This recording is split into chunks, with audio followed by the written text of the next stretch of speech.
I think editing is often overlooked as the assembly of a story, the part of the filmmaking process that covers its tracks. But editing can be so much more than that. It's the telling in storytelling. So for me, it was incredibly refreshing to see David E. Kelley's drama, Big Little Lies, treat editing as such an active participant. Did you ever want it? Did you want it back? Oh, my. Today, I want to nerd out on 3 areas the show uses to direct our attention and connect ideas and emotions through editing. Heads up, there will be spoilers, and this show deals with a lot of mature material. I'm Jackson, and this is Ideas at Play. Now would probably be a good time to note that the director of every episode in the miniseries was Jean-Marc Vallée, who, as it just so happens, was nominated for an Academy Award for his editing on Dallas Buyers Club. In fact, he's edited about half of his own films. So it should be no surprise that editing was in the back of his mind as he shot and composed the series. And this leads us to the first thing that Big Little Lies edits so well. It's transitions between storylines. Obviously, there are lots of ways to transition from one plotline to the next, and there isn't one technique that the editors of Big Little Lies use. And a lot of these are baked right into the direction of the show. Take this cut, for example. Madeline has just had a fight with her husband Ed about her ex-husband Nathan, and is going to talk to her best friend Celeste about it. Is Nathan the one? Of course not. That he doubts my love for him? And Ed's not a neurotic guy. So maybe it is me. Maybe I'm just lousy. Now, it would have been incredibly easy to cut out the moment in the car. The scene with the fight just happened 2 scenes earlier, less than 3 minutes ago. We don't need this reminder of Ed's big comeback, is Nathan the one? But by having Madeline talk to herself and having that comment bleed into her conversation with Celeste, we see that Madeline is rehearsing what she wants to say, not because she's trying to convince Celeste, but because she's trying to convince herself. Ed's comment gains more weight this way. It's not just on her mind, it's shaken her to her core. This is a simple transition that brings us back into Madeline's plot and her state of mind, all in an efficient 8-second sequence. A more complex transition in Big Little Lies is what's called a match cut. Even if you're familiar with the term, the definition of a match cut is pretty vague, but basically it means cutting on something that is visually contiguous. When used as a transition between stories, it creates an aesthetically pleasing visual link for the audience. But more importantly, it's a cue that the stories are linked beneath the surface. It hints at the deeper theme that drives the overarching story. But what I love about some of the most impactful match cuts of the show are how they match scenes beyond their visual similarities and hit at the emotions beneath them. Take this scene. Celeste and Madeline have just won a big legal argument at town hall about a play Madeline is putting on. She's just beaten her arch nemesis, Renata Klein. Celeste has just rediscovered her passion for practicing law, having given it up to raise her children. Now, the next scene is going to involve Jane, talking to her son Ziggy's teacher, where she's going to tell Jane to have Ziggy evaluated by a psychiatrist. So, how do you edit from one to the other without missing a beat? Your face looked different. Your body changed. You miss it. Mm-hmm. You're right. I fucking miss it!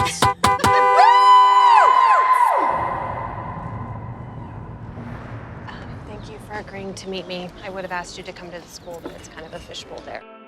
Instead of just hopping to the next scene, we get a quick cutaway of Jane with Ziggy after he hit a home run in the previous episode. It's matched perfectly with Madeline and Celeste's joy, and all of a sudden, the scene in the car crystallizes from a scene about fighting for what's right into a scene about pride. All 3 women now are tied together by the same emotion, and it paints the next scene with Jane. We're reminded of all of the pride Jane feels for Ziggy, and we're also reminded that she'll fight for what's right here. So, when she ultimately decides to have Ziggy evaluated, we realize that it's not her giving in, but doing what she thinks is best for him. This is editing at its finest, subtly developing these characters and tying a larger story together. It can add emotion and context where it doesn't inherently exist. Take this earlier scene, for example. At this point, Madeline and Renata's feud is just beginning, and Madeline is going to talk to the play director, Joseph, about it. Now, let's backtrack here for a second and just talk about that entrance.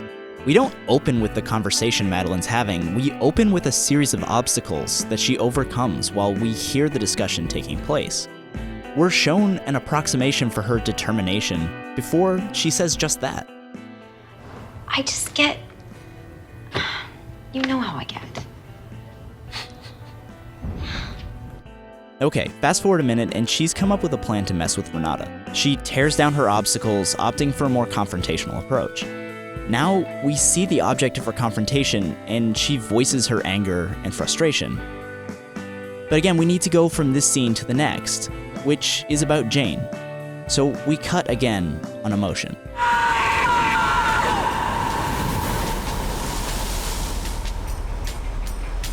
Notice that wave in the middle of the cut? We'll come back to it later.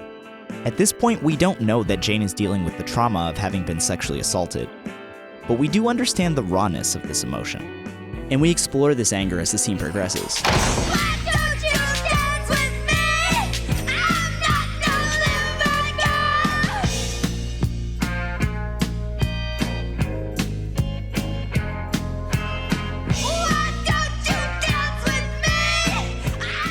She's alone, but we cut back and forth to Ziggy in school.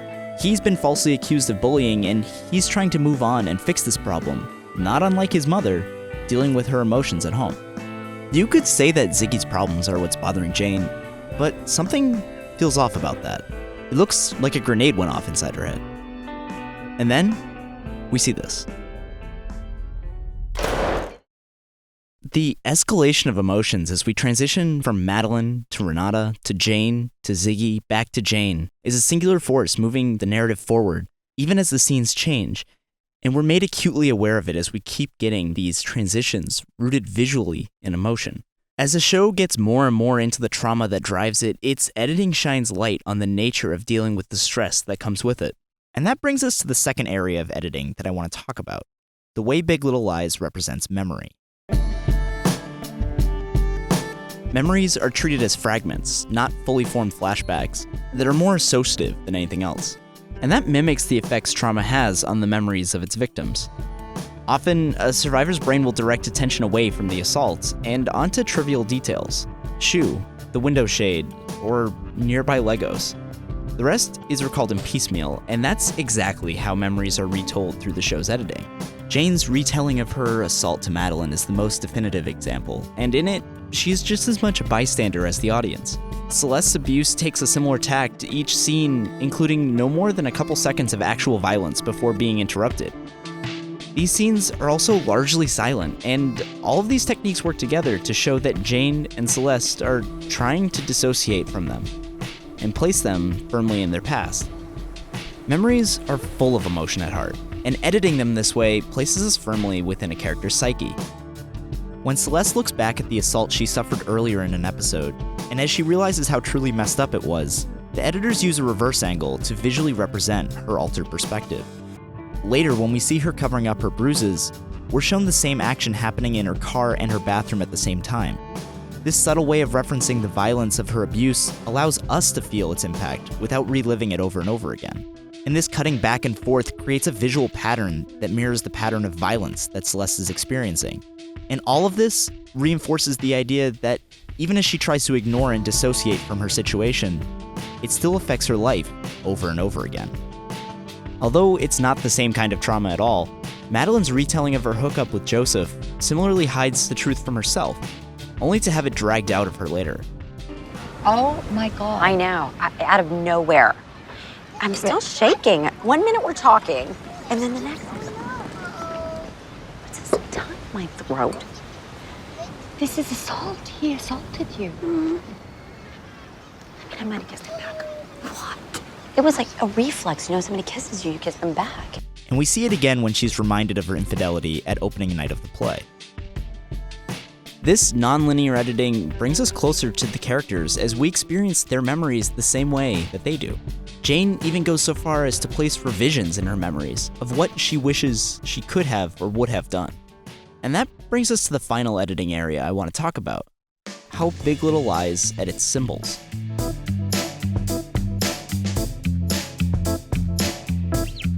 One of my favorite examples of this is actually a quick transition from late in the series. but I think it's a good snapshot of how to splice in these symbols. Celeste is looking at an apartment she's going to rent and move into with her children to get away from her husband. And as she sits there thinking of them, we cut to them, where they eat cereal. It's the sound of the cereal here that's important, because it's a direct callback to this scene. There's nothing like the sound of crunching cereal in the morning.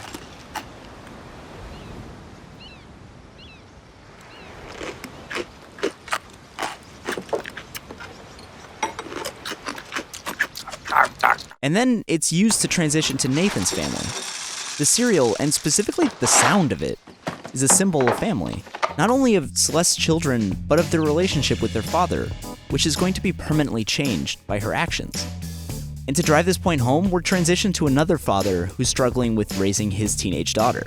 The fact that Nathan is the one eating the cereal changes the perception of his character as well. We see him as childlike and unable to fully understand what's happening with his daughter, instead of being the one in control. I can't believe you're eating that shit.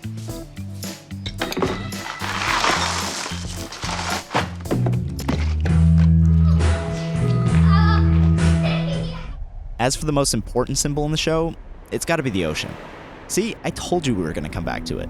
It's always in the background. Jane runs on the beach and every other character lives in some kind of beach house. I don't think that's meant to make you jealous of their wealth, although it definitely does, but to remind us of this force of nature that's beyond the control of anyone. And the editors take that idea and run with it. We see it whenever characters are feeling powerless. It's there in Celeste's flashbacks, and it's the only sound during every retelling of Jane's assault. More than that, it's something that she considers giving into, and editing it the same way as her memories gives it more power as a symbol. It's not meant to be literally interpreted. Jane isn't trying to drown herself, but rather she is drowning in the weight of her past. In the final scene of the series, it's the ocean that replaces the violence from the party. And when Bonnie delivers the final blow, it's the sound of the ocean that washes over everything.